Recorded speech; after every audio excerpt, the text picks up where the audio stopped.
आप सभी का आज के इस वीडियो में बहुत बहुत स्वागत है दोस्तों। और आज हमारा टॉपिक है कि कस्टमर्स की प्रोफाइल कौन कौन सी होती है। दोस्तों, एनबीएफसी और बैंक में जो कस्टमर लोन लेने के लिए आते हैं उनकी कौन कौन सी प्रोफाइल्स होती हैं उसके बारे में हम चर्चा करेंगे।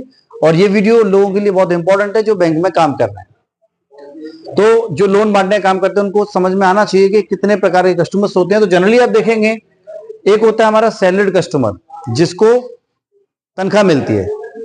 तो सैलरीड कस्टमर में भी आप देखेंगे तो अधिकतर लोगों की जो सैलरी है वो अकाउंट में आती है। और कुछ कस्टमर ऐसे भी होते हैं जिनको नगद तनख्वाह मिलती है, जिसको हम बोलते हैं कैश सैलरीड। तो पहला टाइप ये होता है। तो इसमें गवर्नमेंट भी हो सकते हैं एम्प्लॉय, प्राइवेट जॉब करने वाले भी हो सकते हैं, लिस्टेड कंपनी, बैंक एम्प्लॉय, कोई भी हो सकते हैं। अब हम बात करेंगे दूसरा टाइप। तो दूसरा जो टाइप है वो होता है बिजनेसमैन का। लेकिन बिजनेसमैन को दो भागों में बांट दिया है। जो खुद का बिजनेस करते हैं तो उसमें होता है एक सेल्फ एम्प्लॉयड प्रोफेशनल और एक होता है सेल्फ एम्प्लॉयड नॉन प्रोफेशनल। अब सेल्फ एम्प्लॉयड मतलब जो खुद का धंधा करते हैं।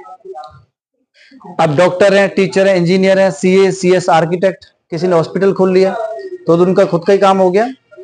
तो ऐसे लोग भी होते हैं तो जो खुद का काम कर रहे हैं, इनके पास डिग्री है तो सेल्फ एम्प्लॉयड है। ये क्या है? Self employed. और दूसरा इसी कैटेगरी में आता है सेल्फ एम्प्लॉयड नॉन प्रोफेशनल। इन्होंने भी खुद का काम खोला है। ये भी एक तरह से बिजनेसमैन कह सकते हैं आप।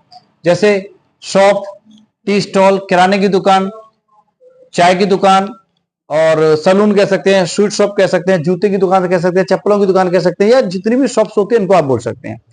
तो ये भी एक टाइप होता है। तो बेसिकली जो कस्टमर्स होते हैं दो टाइप के होते हैं। और एक होता है सैलरीड और दूसरा होता है हमारा सेल्फ एम्प्लॉयड। तो उसको दो भागों में बांट दिया, सेल्फ एम्प्लॉयड प्रोफेशनल और सेल्फ एम्प्लॉयड नॉन प्रोफेशनल जो बिजनेस करते हैं। तो आई होप ये टॉपिक आपको क्लियर हो गया होगा। ये आपको समझना बहुत जरूरी होता है। धन्यवाद दोस्तों।